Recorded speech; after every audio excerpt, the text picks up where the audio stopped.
It's a pleasure to be here this morning, and thank you all for getting up. I'm going to be talking about induction chemotherapy, and it's really about the evolution of induction chemotherapy as we go forward, and into a form of therapy which I term sequential therapy for locally advanced squamous cell cancer of the head and neck. And we're going to talk about some of the new biologic principles, the changing paradigms of therapy, and some of the newer therapies that are being developed. I think it's evident to all of us that treat head and neck cancer that there's significant morbidity of treatment, but we need to articulate this. Squamous cell cancer differs from other tumor sites, breast cancer and colon cancer, in that the structures of the head and neck are constantly functioning, and patients can have significant problems making a reasonable recovery. They can take a year because of the aggressiveness of the therapy. While this is obvious to those that treat head and neck cancer, when we travel around and talk to our other medical oncology and surgical colleagues, they don't realize that we speak, swallow, eat, drink through this area, and so perturbing it with aggressive therapy is quite damaging and quite difficult for the patients. When we look at the morbidity, which can be significant and prolonged, chemotherapy really has transient toxicity. Mucositis, neutropenia, nausea, and vomiting come and go very quickly in the patients. Neuropathy is perhaps long-term and is one of the few long-term toxicities that we see. There is mortality associated with chemotherapy toxicity, but not a lot of long-term morbidity. Radiotherapy and chemoradiotherapy, on the other hand, cause pain, mucositis, esophageal stenosis, muscular dysfunction, which contributes to this, scarring and fibrosis, which contributes to esophageal stenosis, and xerostomia, all of which are both short and long-term consequences of therapy. And surgery, of course, gives you impaired swallowing, breathing, and speech, and shoulder dysfunction because of the removal of the organs and some of the difficulty in reconstructing these areas. Now, when we look at chemotherapy in the meta-analysis that has been revised and reviewed many times here, we see the same data coming out, which is that when we look at all trials, there is a significant improvement in those patients receiving chemotherapy, although it's quite quantitatively small. The p-value is high at 0.001 because of the large number of patients. And when we look at induction chemotherapy, there is some improvement, but it does not achieve significance. However, if we break out the cisplatin or carboplatin 5-FU regimens, there is a 5% improvement in survival, which is highly significant. When many people present this data, they leave out this particular information, which is that PF induction chemotherapy does result in a major improvement in survival in terms of significance, and quantitatively, again, quite small. Notably, many of these trials were done prior to the 1990s and included both surgery and radiation therapy, and that's quite distinct from concomitant chemoradiotherapy, which is really a single treatment modality, primarily in unresectable patients for cure, and this, of course, results in a very robust, comparatively 8% improvement, which is much more highly significant.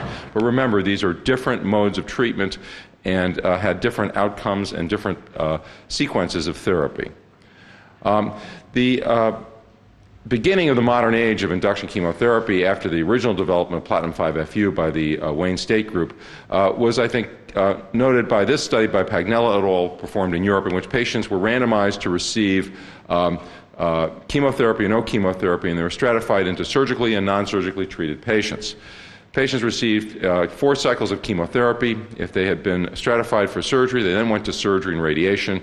If they did not receive surgery, if they were unresectable, they went straight to radiation therapy. And here is where the difference was in all prior trials. If they had a primary site negative biopsy, patients who were negative after therapy for unresectable disease underwent a neck dissection. And this is quite different from what had been done previously. So here we see a sequential an induction therapy coupled with post-radiation surgery. The results demonstrated in the resectable patients that there was no significant improvement in survival, and in fact, one could argue that there was some decrement in survival from the induction regimen. This has been taken as interpreted to indicate that induction chemotherapy does not work. I would argue that rather than saying induction does not work, that surgery in this setting does not work because there is increased risk of local regional recurrence. The surgical margins were inadequate. The surgeons went in, they didn't realize how rapidly and the extent to which these tumors would regress, and so they did not do the appropriate surgical resection. The tumor repopulation resistance was enhanced by the delay to radiation therapy, which followed the surgery, and there was a lack of primary site preservation. If we look at the unresectable population, we see here a sustained improvement in survival with the chemotherapy group compared to the radiation only, and I'll point out that this is 10-year data now. The original data that I showed you for the resectable patients was 5-year data, but here we see a 10-year sustained improvement in survival in this population. So PF induction chemotherapy improves survival in patients with unresectable disease. The GTEC trial, published in 2000 in the British Journal of Cancer, had the same design, and here again we see a sustained improvement in survival out over 5 years in the patients treated with induction chemotherapy. These were very well-run trials. This trial was terminated early because of the efficacy of the induction regimen. Here is a trial presented by Vermorken from the ERTC, the TAX-323 trial, comparing taxotere, platinum, and 5-FU versus platinum 5-FU. Patients were unresectable, and they underwent an EUA followed by radiotherapy, which could be either standard daily fractionated hyper or accelerated fraction radiation. The patients then went to surgery if indicated after the radiation therapy. This trial demonstrated a 72% response rate versus a 59% response rate in TPF versus PF after all therapy. And I'll point out that today response rate is very difficult to assess because it requires radiologic assessment. In the past, in the 80s and the early 90s, we would assess this response by clinical examination, and many patients, more patients, would have been complete responders. There's frequently residual abnormalities present that make response assessment very difficult in the absence of a good intraoral examination. That being said, TPF did result in a higher response rate and a significantly higher complete response rate. More importantly, for the first time in head and neck cancer oncology, we see a 3-drug regimen, or actually the second time we see a 3-drug regimen resulting in an improvement in survival compared to a 2-drug regimen.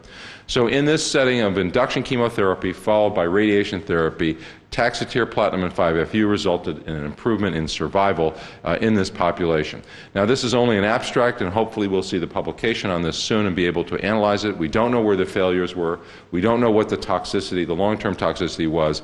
However, we do have the short-term and acute toxicity from this trial, and this trial demonstrated that the TPF regimen actually had less toxicity in terms of mucositis, nausea and vomiting, and in fact, in terms of mortality, than the PF regimen did. And this is because of the reduced dose of 5-FU in this regimen and also the somewhat reduced dose of cisplatin, which resulted in less nausea and less stomatitis. So the addition of a taxane, while increasing the rate of neutropenia and not impacting dramatically on infection, resulted in less mortality in the patient population.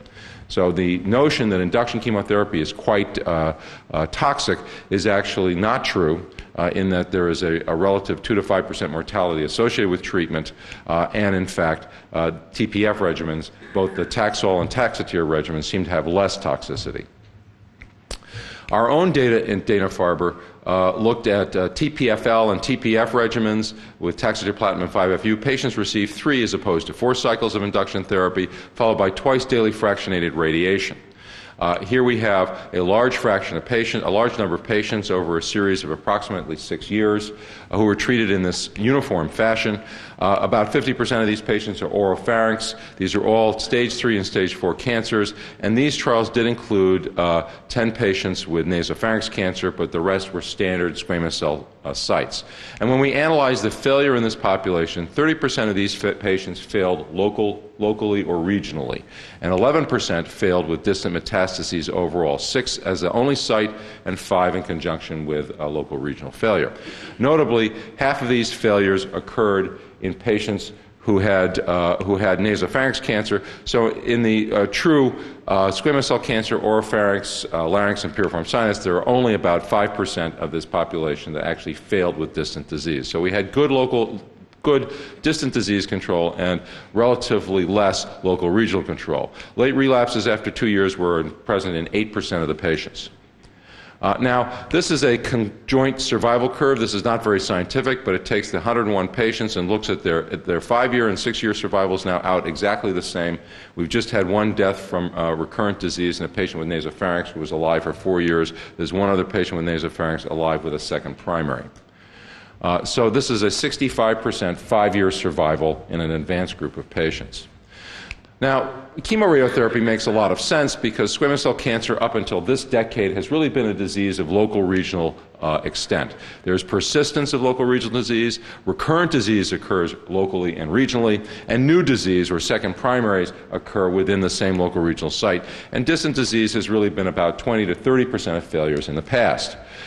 When we think in terms of chemoradiotherapy, why are we doing it? Well, we want to increase local regional control by increasing local regional dose intensity, and this can be accomplished by either direct anti-tumor activity.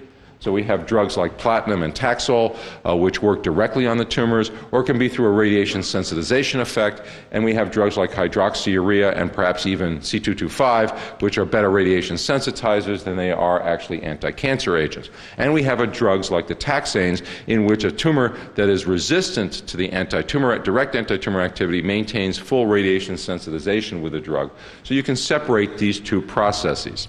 When we treat a patient, what are we really trying to do? If we're trying local regional treatment, we want radiation sensitizer effects. However, if we're looking for systemic treatment, we may want something that has direct anti-tumor activity and gives you a robust anti-tumor effect. And how do we treat the patients? We can actually treat patients weekly to get better local regional therapy, or we could give them boluses to treat them for systemic treatment, and the toxicity is affected quite differently.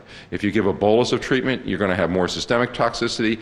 If you give a weekly treatment, you may get more local regional toxicity. So these have led to a significant number of different trials in chemoradiotherapy. Here's a bolus treatment with carboplatin and 5-FU, and I'm going to point out that carboplatin is an inferior agent in the induction therapy of head and neck cancer. However, it is an extremely effective chemoradiation sensitizer, and it has a toxicity profile that allows you to get in much more carboplatin than cisplatin in this setting. This is a very intensive regimen for oropharyngeal carcinoma, which was published in 1999 with carboplatin, 5-FU, and once daily fractionated radiation. When this data was reanalyzed in 2004 and presented by Dennis in the JCO, the data were consistent, although they had altered it to some extent. In the original publication at 2 years, there was a 51% versus 31% improvement in survival in the patients with oropharyngeal carcinoma treated with chemoradiotherapy. Over the ensuing 5 years, this result dropped to 22 versus 16%, an absolute improvement of 6%. This was significant with a log rank analysis. The local regional control was better. There was only a 50%. There was a 50% failure rate in the radiation group versus a 25% failure rate, but the distant metastases were completely unaffected by the chemotherapy. The conclusion is that chemoradiotherapy is better than radiation therapy alone for oropharynx cancer, but please note here, a 6% difference overall. This is not significant if you did a student t-test.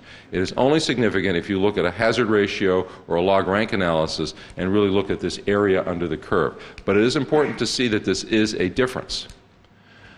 Here is the intergroup trial by Edelstein in 2000 comparing the North American standard chemoradiotherapy of bolus platinum with radiation to radiation alone, and this broken up treatment of platinum 5-FU plus radiation followed by surgery in patients who became resectable versus chemoradiotherapy for those who remained unresectable. And here we have a situation in which the progress of the radiation was interrupted. This is a split course treatment, this may have had some significant impact in the efficacy of this particular regimen.